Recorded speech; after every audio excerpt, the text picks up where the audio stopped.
Hi friends, 2వ తారీఖు 9వ నెల 2024 సోమవారం నాటి న్యూస్ పేపర్లో కరెంట్ అఫైర్స్ ఒకసారి గమనించండి.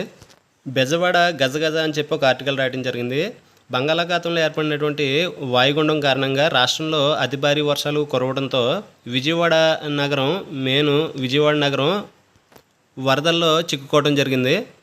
దీనికి ప్రధాన కారణము విజయవాడలో బుడమేరు వాగు పొంగడంతో అక్కడ గండికి పడటం వలన విజయవాడ నగరంలోకి అత్యధిక వరద నీరు రావడం జరిగింది. కాబట్టి ఇటీవల కురిసిన వర్షాల కారణంగా విజయవాడ వరదలకు కారణమైనటువంటి ప్రధాన కారణం ఏంటి అని అడగొచ్చు. బుడమేరు వాగు పొంగటం వలన వ్యయం పెరిగింది కానీ అని చెప్పి పరిశోధనలు అభివృద్ధిపై స్థూల వ్యయం గురించి ఒక ఆర్టికల్ రాయడం జరిగింది. ఒక టేబుల్ ఇవ్వడం కూడా జరిగింది. చూడండి, దేశీయంగా 2010-2011లో పరిశోధనలు అభివృద్ధిపై స్థూల వ్యయం 60,196.75 కోట్లు ఉంటే 2020-21 నాటికి అది ఎంత పెరిగింది అని అడుగుతాడు. 1,27,380.96 కోట్లకు పెరగటం జరిగింది. ఫిగర్ గుర్తుపెట్టుకోండి, ఇంపార్టెంట్ ఇది.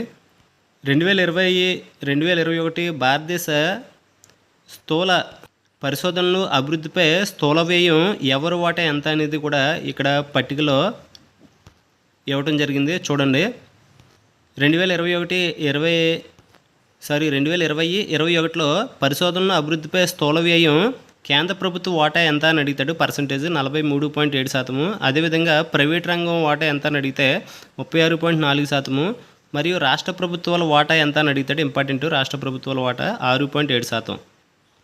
ప్యాసింజర్ వేగంతో కవచ్ పనులు అని చెప్పి ఇటీవల కాలంలో భారతదేశంలో రైలు ప్రమాదాలు ఎక్కువగా జరుగుతున్నాయి. దానికి సంబంధించి రైలు ప్రమాదాలు నివారించడం కోసము భారతీయ రైల్వే వ్యవస్థ ఒక వ్యవస్థను తీసుకురావడం జరిగింది. అది రైళ్లను ప్రమాదాల బారి నుండి కాపాడటంలో అత్యంత కీలకమైనది కవచ్ వ్యవస్థ. ఈ రైలు ప్రమాదాలు నివారించడానికి భారత రైల్వే వ్యవస్థ తీసుకొచ్చినటువంటి వ్యవస్థ ఏంటి అని అడుగుతాడు. కవచ్ వ్యవస్థ ఇంపార్టెంట్. ఈ కవచ్ వ్యవస్థ గంటకి ఎన్ని కిలోమీటర్ల వేగంతో ప్రయాణిస్తున్నటువంటి రైళ్లకు ప్రమాదాలని నివారిస్తుంది అని అడగచ్చు. 140 కిలోమీటర్ల వేగంతో పరుగులు తీసే రైలుకైనా ఈ వ్యవస్థ రక్షణ కల్పించగలదని చెప్పి ఇటీవల మధుర పల్వన్ మధ్య నిర్వహించినటువంటి సామర్థ్య పరీక్షలో తేలవడం జరిగింది. ఇటీవల కాలంలో కవచ్ వ్యవస్థ పరీక్షను ఎక్కడ విజయవంతంగా నిర్వహించారు అని అడుగుతాడు.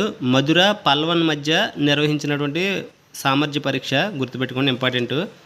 భారతదేశంలో ఈ కవచ్ వ్యవస్థను ఏ సంవత్సరంలో తీసుకురావడం జరిగింది అని అడుగుతాడు. మన దేశంలో 2016లో తొలిసారి ఇది అందుబాటులోకి రావడం జరిగింది. ఇంపార్టెంట్, ఏ సంవత్సరం అని అడగచ్చు.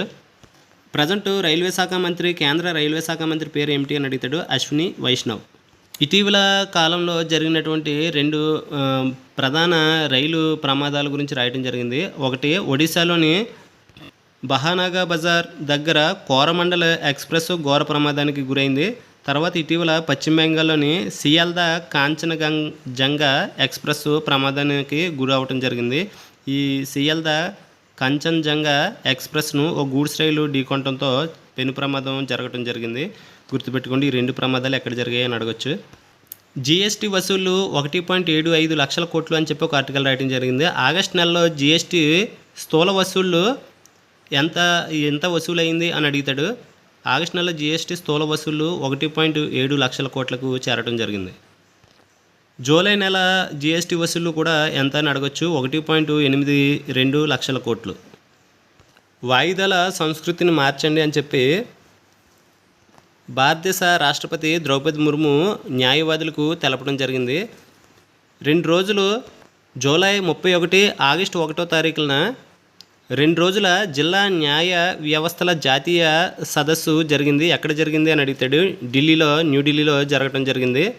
గుర్తుపెట్టుకోండి, ఇటీవల కాలంలో జిల్లా న్యాయ వ్యవస్థల జాతీయ సదస్సు ఎన్ని రోజులు నిర్వహించారు, ఎక్కడ నిర్వహించారు అని అడుగుతాడు.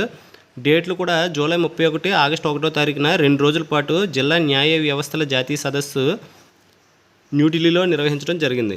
ఇందులో సుప్రీంకోర్టు ప్రధాన న్యాయమూర్తి పేరు కూడా ఇవ్వడం జరిగింది. సుప్రీంకోర్టు ప్రధాన న్యాయమూర్తి పేరు జస్టిస్ డివై చంద్రచూడ్.